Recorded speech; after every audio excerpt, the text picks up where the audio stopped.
Welcome back mga katambalan, mga hot topic and issue pag-usapan natin. Update po tayo kay Barbie Fortes at kay David Licauco na kung saan nga po ay tumakbo ngayong umaga itong si Barbie ng 10.08 kilometer. At sa post nga itong si Barbie na may caption na Rock and Roll Run 2025, makikita naman yung ilang mga photo na kung saan ay sinare itong si Barbie sa kanyang social media account na may suot nga po ito na medalya. At sa post nga po niya ay nakalagay doon, nice road, gold medal, and itchy worm performing at the finish line.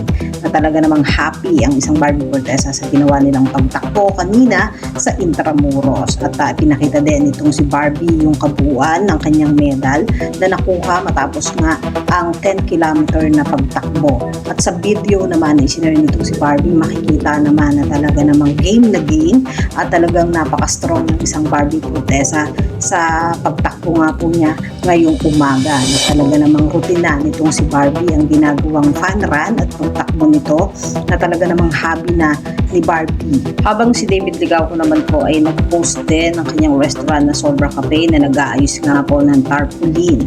Makikita rin na merong meeting itong si David kasama yung kanyang mga staff ng kanyang restaurant na Sobra Cafe. At kahapon nga po ay nasa World Trade Center itong si David at ito nga po ay para sa Taho Story. Makikita naman nakasama itong si David ang kanyang mga fans na pumirma ng stamp at jersey kahapon. At talaga naman nag-enjoy ang pambansang Kinoo sa ginanap nga po ng event para po sa World Trade Center ng Taho Story. Yan po yung mga update natin ngayon kay David at kay Barbie. Kayo mga katambalan, ano masasabi nyo? Comment lang sa comment section at pag-usapan natin. Yan ang mga hot topic and issue dito lamang sa Tambalang TV.